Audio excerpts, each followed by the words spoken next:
ओम शांति। आज 30 अप्रैल 2023 अव्यक्त बाप दादा के मुरली के अनमोल मधुर महावाक्य हैं। रिवाइज कोर्स 17 नवंबर 1994। अव्यक्त बाप दादा की मुरली का टाइटल है हर गुण व शक्ति के अनुभवों में खो जाना। हर गुण व शक्ति के अनुभवों में खो जाना अर्थात खुश नसीब बनना।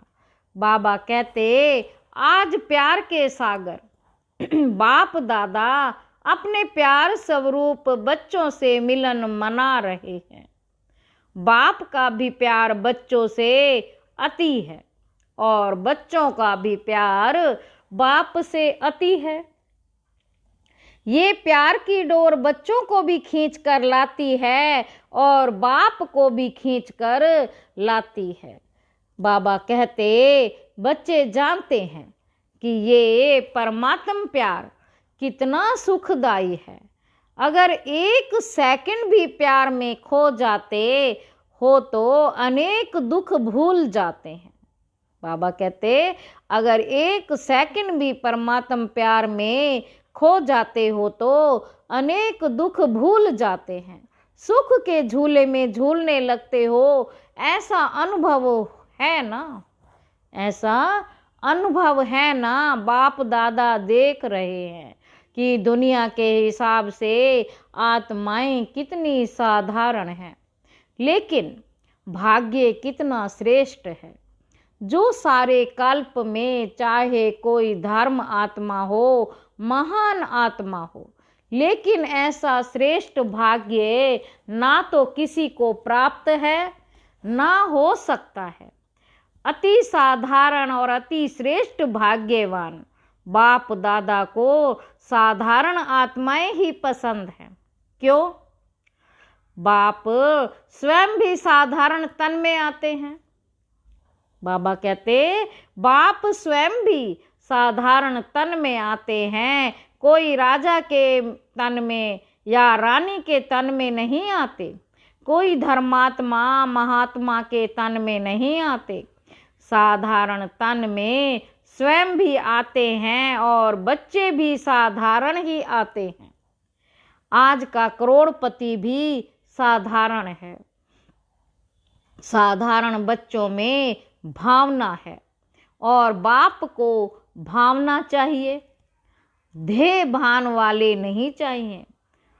जितना बड़ा होगा उतना भावना नहीं होगी, लेकिन भान होगा तो बाप को भावना का फल देना है और भावना साधारण आत्माओं में होती है। नामी ग्रामी आत्माओं के पास ना भावना है ना समय है।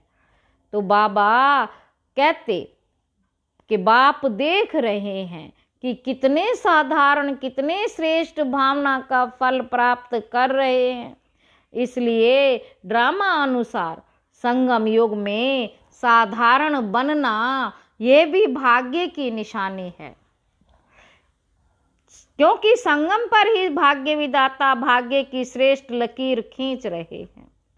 क्योंकि संगम पर ही भाग्य विधाता भाग्य की श्रेष्ठ लकीर खींच रहे हैं और साथ साथ भाग्य की लकीर खींचने की कलम भी बच्चों को दे दिया है।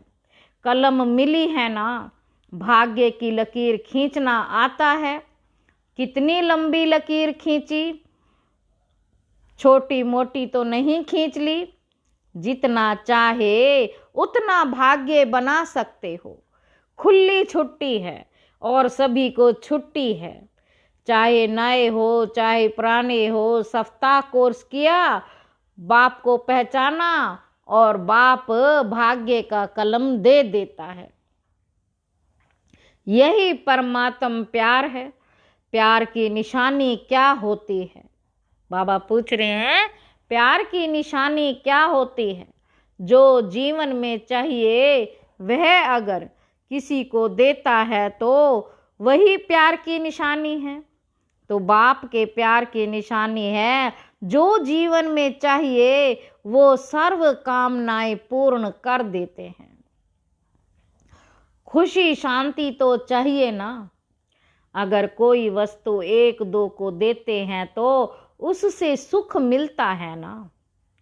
तो बाप सुख क्या देता, लेकिन सुख का भंडार आप सबको बना देते हैं। सुख का भंडार है ना, पूरा स्टॉक है, या एक कमरा 2 कमरा है, भंडार है। जैसे बाप सुख का सागर है, नदी और तालाब नहीं है, सागर है, तो बच्चों को भी सुख के भंडार का मालिक बना देता है। कोई सुख की कमी है क्या? कोई अप्राप्ति है? बाबा पूछ रहे हैं, कोई सुख की कमी है क्या? कोई अप्राप्ति है? फिर ये नहीं कहना कि थोड़ी सी शक्ति दे दो, दे दिया, दे दो कहने की आवश्यकता ही नहीं है। बाप ने दे दिया है, सिर्फ उसको कार्य में लगाने की विधि चाहिए, और विधि भी बाप द्वारा अनेक प्रकार की मिलती है। सिर्फ उसको समय प्रति समय कार्य में लगाते नहीं हो, इसलिए होते हुए भी उसका लाभ नहीं ले सकते। कितना बड़ा भाग्य है, कितना सहज मिला है। कोई मेहनत की है क्या? एक टांग पर खड़ा तो नहीं होना पड़ा ना। एक टांग पर खड़ा तो नहीं होना पड़ा ना। या सेकंड के दर्शन के लिए क्यू में खड़े हो, ऐसा तो नहीं है ना। आराम से बैठे हो ना, नीचे भी फॉर्म पर बैठे हो, आराम से ही सहज श्रेष्ठ भाग्य बना रहे हो। यह नशा है ना। सभी नशे से कहेंगे कि भाग्य विधाता हमारा है। जब भाग्य विधाता आपका हो गया तो भाग्य किसको देगा? भाग्य विधाता को अपना बनाया, अर्थात भाग्य के अधिकार को प्राप्त कर लिया। भाग्य विधाता को अपना बनाया, अर्थात भाग्य के अधिकार को प्राप्त कर लिया। जिसको नशा है वो सदा यही अनुभव करते हैं कि भाग्य मेरा नहीं होगा तो किसका होगा, क्योंकि भाग्य विधाता ही मेरा है। इतना नशा है, या कभी कभी चढ़ता है, कभी उतरता है। संगम का समय ही कितना छोटा सा है, और आप मेजॉरिटी तो सब नए हो। कितना थोड़ा समय मिला है, लेकिन ड्रामा में विशेष इस संगम युग की ये विशेषता है कि कोई भी नया हो या पुराना हो, नए को भी गोल्डन चांस है। नंबर आगे लेने का तो नयों में उमंग है या समझते हैं हमारे से आगे तो बहुत हैं, हम तो अभी अभी ही आए हैं। नहीं, ये खुली छुट्टी है। जितना आगे बढ़ना चाहे उतना बढ़ सकते हैं, सिर्फ अभ्यास पर अटेंशन हो। कोई कोई पुराने अलबेले हो जाते हैं, और आप नए अलबेले नहीं होना तो आगे बढ़ जाएंगे, नंबर ले लेंगे। नंबर लेना है ना, फर्स्ट नंबर नहीं, फर्स्ट डिवीजन। फर्स्ट नंबर तो ब्रह्मा बाप निश्चित हो गए। फर्स्ट नंबर तो ब्रह्मा बाप निश्चित हो गए हैं ना, लेकिन फर्स्ट डिवीजन में जितना चाहे उतना आ सकते हैं। तो सभी किस डिवीजन में आएंगे? अब सभी फर्स्ट में आएंगे तो सेकंड में कौन आएगा? माताएं किस में आएंगी? फर्स्ट में आएंगी। बहुत अच्छा, आना ही है। यह दृढ़ निश्चय भाग्य को निश्चित कर देता है, निश्चिंत कर देता है। पता नहीं आएंगे नहीं आएंगे, पता नहीं आगे चलकर कोई माया आ जाए। माया बड़ी चतुर है, ऐसे व्यर्थ संकल्प कभी भी नहीं करना। जब सर्वशक्तिमान साथ है तो माया तो उसके आगे पेपर टाइगर है। इसलिए घबराना नहीं, पता नहीं का संकल्प कभी नहीं करना। मास्टर नॉलेजफुल बन हर कर्म करते चलो। साथ का अनुभव सदा ही सहज और सेफ रखता है। साथ भूल जाते हो तो मुश्किल हो जाता है। परमात्मा को साथ रखना, साथ भूल जाते हो तो मुश्किल हो जाता है, लेकिन सभी का वायदा है कि सभी साथ रहेंगे, साथ चलेंगे। यही वायदा है ना कि अकेले रहेंगे, अकेले जाएंगे, तो साथ का अनुभव बढ़ाओ। बाबा कहते, बच्चे जानते हो कि साथ है, मानते भी हो, लेकिन फर्क क्या पड़ता है? जानते भी हो, मानते भी हो, लेकिन समय पर उसी प्रमाण चलते नहीं हो। माया का फोर्स, ये जो कोर्स है, उसको भुला देता है। लेकिन क्या माया बहुत बलवान है? वह बलवान है या आप बलवान हो? या कभी माया बलवान, कभी आप बलवान? आपकी कमजोरी माया है और कुछ नहीं। आपकी कमजोरी माया बनकर सामने आती है। जैसे शरीर की कमजोरी बीमारी बनकर सामने आती है ना, ऐसे आत्मा की कमजोरी माया बन करके सामना करती है। तो ना कमजोर बनना है, ना माया आनी है, लक्ष्य ही है माया जीत, जगत जीत। कितनी बार विजयी बने हो, अनगिनत बार, फिर भी घबरा जाते हो। कोई नई बात होती है तो कहा जाता है, नई बात थी ना, मुझे पता ही नहीं था, इसलिए घबरा गए। लेकिन एक तरफ कहते हो अनेक बार विजयी बने हैं, फिर क्यों घबराते हो? बाप का प्यार ही है, ये है कि हर बच्चा श्रेष्ठ आत्मा बन राज्य अधिकारी बने। प्रजा अधिकारी तो नहीं बनना है, प्रजा अधिकारी तो नहीं बनना है ना, तो राज्य अधिकारी अर्थात हर कर्मेंद्रियां जीत। अगर अपने कर्मेंद्रियों के ऊपर, मन बुद्धि संस्कार के ऊपर विजय नहीं तो प्रजा पर क्या राज्य करेंगे? बाबा कहते, अगर अपनी कर्मेंद्रियों के ऊपर, मन बुद्धि संस्कार के ऊपर विजय नहीं तो प्रजा पर क्या राज्य करेंगे? अगर ऐसे राजे बने जो अपने ऊपर विजय नहीं पा सकते, तो सतयुग भी कलयुग बन जाएगा, सतयुग भी कलयुग बन जाएगा। इसलिए ये चेक करो कि मन बुद्धि संस्कार कंट्रोल में है। बाबा पूछ रहे हैं, मन बुद्धि संस्कार कंट्रोल में है?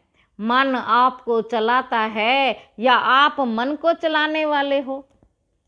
जब ये कंप्लेन करते हो कि मेरा मन आज लगता नहीं, मेरा मन आज भटक रहा है, तो ये मन जीत हुए।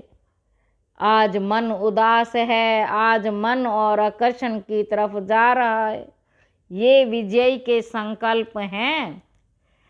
बाबा पूछ रहे हैं, ये विजय के संकल्प हैं? तो जो स्वयं पर विजय नहीं पा सकते, वो विश्व पर कैसे विजय प्राप्त करेंगे? इसलिए चेक करो, कर्मेंद्रियां जीत, मन जीत, कहाँ तक बने हो? अगर फर्स्ट डिवीजन में आना है तो इस लक्षण से लक्ष्य को प्राप्त कर सकते हो। बाप दादा ने देखा कि बच्चे उमंग उत्साह में भी रहते हैं, ज्ञान की जीवन अच्छी भी लगती है, ज्ञान सुनना सुनाना इसमें भी अच्छे आगे बढ़ रहे हैं। लेकिन चलते चलते अगर कमजोरी आती है तो उसका कारण क्या है? विशेष कारण है कि जो कहते हो, जो सुनते हो, उस एक एक गुण का, शक्ति का, ज्ञान के पॉइंट्स का अनुभव कम है, अनुभव कम है। मानो सारे दिन में स्वयं भी व दूसरे को भी कितनी बार कहते हो, मैं आत्मा हूँ, आप आत्मा हो, शांत स्वरूप हो, सुख स्वरूप हो। कितनी बार स्वयं भी सोचते हो, दूसरों को भी कहते हो, लेकिन चलते फिरते आत्मिक अनुभूति, ज्ञान स्वरूप, प्रेम स्वरूप, शांत स्वरूप की अनुभूति वो कम होती है। सुनना कहना ज्यादा है, अनुभूति कम है, अनुभूति कम है। लेकिन सबसे बड़ी अथॉरिटी अनुभव की होती है, तो उस अनुभव में खो जाओ। जब कहते हो शांत स्वरूप, तो स्वरूप में स्वयं को, दूसरे को शांति की अनुभूति हो, स्वयं को दूसरे की शांति की अनुभूति हो। एक एक गुण का वर्णन करते हो, शक्तियों का वर्णन करते हो, लेकिन शक्ति व गुण समय पर अनुभव में आए। कई तो बोलते भी रहते हैं कि सहन शक्ति धारण करनी चाहिए, सहनशीलता अच्छी है, लेकिन अनुभूति नहीं होती। सहनशीलता अच्छी है लेकिन अनुभूति नहीं होती। अनुभूति की कमी के होने के कारण जितना चाहते उतना पा नहीं सकते। अगर सभी से पूछे कि जितना पुरुषार्थ होना चाहिए उतना है तो थोड़े हैं, कहेंगे। तो जितना मिल रहा है उतना जीवन में व कर्म में अनुभव हो। सिर्फ सोचने में अनुभव नहीं हो, लेकिन चलन में, कर्म में शक्तियां, गुण स्वयं को भी अनुभव हो, दूसरों को भी अनुभव हो। कहते ही हो कि ज्ञान स्वरूप है तो वह स्वरूप दिखाई देना चाहिए ना। बाबा कहते ज्ञान स्वरूप है तो वह स्वरूप दिखाई देना चाहिए ना। और स्वरूप सदा होता है, स्वरूप कभी कभी नहीं होता है। अज्ञान काल की जीवन में यदि किसी का क्रोधी स्वरूप होता है तो जब भी कोई बात होगी तो वह स्वरूप दिखाई देता है, छिपता नहीं है। चाहे छोटी बात हो या बड़ी बात हो, लेकिन जिसका जो स्वरूप होता है वह दिखाई देता है। स्वयं को भी अनुभव होता है और दूसरे को भी अनुभव होता है। क्या कहते हैं बाबा? कहते ये है ही क्रोधी, इसका संस्कार ही क्रोध का है तो संस्कार दिखाई देता है ना। ऐसे ये ज्ञान स्वरूप, शांत स्वरूप, सुख स्वरूप अनुभव में आए तो अनुभवी मूर्त ये हैं श्रेष्ठ पुरुषार्थी की निशानी कि अनुभव को बढ़ाओ। जो कहा वो अनुभव किया। अगर अनुभव ही नहीं होता है तो उसका कारण ये है कि जो समय प्रति समय विधि मिलती है उस विधि के ऊपर अटेंशन कम है। जितना ज्ञान को, शक्तियों को, गुणों को रिवाइज करते रहेंगे तो रियलाइज सहज होगा। रिवाइज नहीं करते तो रियलाइजेशन भी कम है। सुना बहुत अच्छा, लेकिन चलते फिरते रिवाइज होना चाहिए। जैसे दुनिया वाले कहते हैं कि कर्म ही योग है। कर्म और योग अलग नहीं मानते, कर्म ही योग मानते हैं। कर्म से योग लगाना, इसी को ही कर्म योग समझते हैं। लेकिन कर्म और योग दोनों का बैलेंस चाहिए। कर्म में बिजी रहना योग नहीं है। कर्म करते योग का अनुभव होना चाहिए। कर्म करते योग का अनुभव होना चाहिए। बाबा कहते कर्म में बिजी हो जाते हो तो कर्म ही श्रेष्ठ हो जाता है। कर्म में बिजी हो जाते हैं तो कर्म ही श्रेष्ठ हो जाता है, योग किनारे हो जाता है। चलते चलते यही अलबेलापन आता है। तो कर्म में योग का अनुभव होना, इसको कहा जाता है कर्म योगी। कर्म में योग का अनुभव होना, इसको कहा जाता है कर्म योगी। बाबा कहते मूल बात है अनुभवी स्वरूप बनो। एक एक गुण के अनुभव में खो जाओ, शक्ति स्वरूप बन जाओ। आपके स्वरूप से शक्तियां दिखाई दें। अभी भी देखो, अगर कोई में कोई विशेष शक्ति होती है तो उसके लिए कहते हो ये बहुत सहनशील स्वरूप है, इसमें समाने की शक्ति बहुत दिखाई देती है। तो कोई में दिखाई देती है, कोई में नहीं, और कभी दिखाई देती है कभी नहीं, तो अटेंशन कम हुआ ना। तो बाबा कहते हर शक्ति, हर गुण, हर ज्ञान की पॉइंट्स आपके स्वरूप में अनुभव करो और वो तब होगा जब पहले स्वयं को अनुभव होगा। अगर स्वयं अनुभवी होगा तो दूसरे को उससे स्वतः ही अनुभव होगा। और जब अनुभव करते हो तो कितनी खुशी होती है।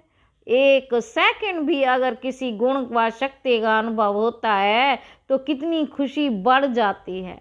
और जब सदा अनुभवी स्वरूप होंगे तो सदा चेहरे पर खुशी की झलक, खुश नसीब की झलक अनुभव होगी।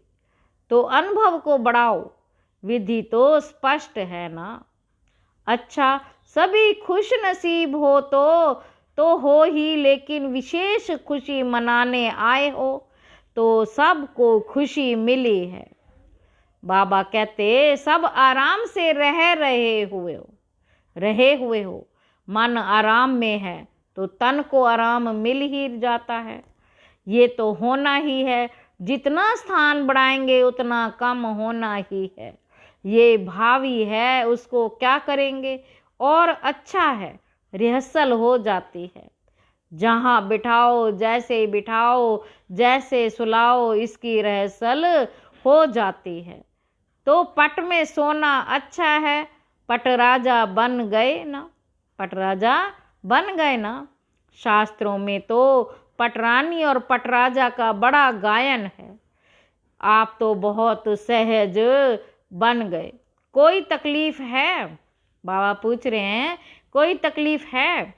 बाप दादा और निमित्त आत्माएं सोचती तो यही हैं कि सब आराम से रहें, लेकिन अगर ज़्यादा संख्या में भी आराम लगता है तो खुशी की बात है। जहाँ भी रहें हुए हो वहाँ खुश हो, कोई तकलीफ नहीं है। और बुलाएं, सिर्फ एक सूचना चली जाए कि जो आना चाहे वो आ जाए। तो क्या करना पड़ेगा? अखंड तपस्या करनी पड़ेगी। खुशी की खुराक खाओ और अखंड योग करो, फिर तो सभी आ सकते हैं। करेंगे, थक नहीं जाएंगे, भूख नहीं लगेगी। 7 दिन नहीं खाएंगे, 7 दिन खाना नहीं मिलेगा। बाप दादा ऐसा हठ कराना नहीं चाहते। सहज योगी हो ना।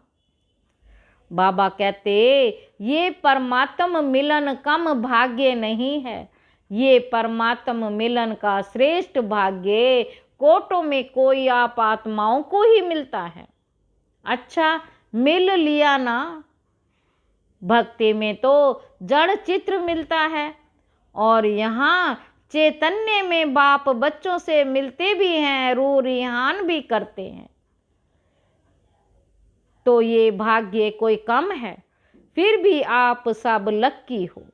समय की गति बदलती जाती है, अभी फिर भी आराम से बैठकर सुन रहे हो। आगे चलकर वृद्धि होगी तो बदलेगा ना। फिर भी आप लक्की हो, क्योंकि टू लेट के टाइम पर नहीं आए हो। टू लेट के टाइम पर नहीं आए हो, लेट के टाइम पर आए हो तो सब खुश हो।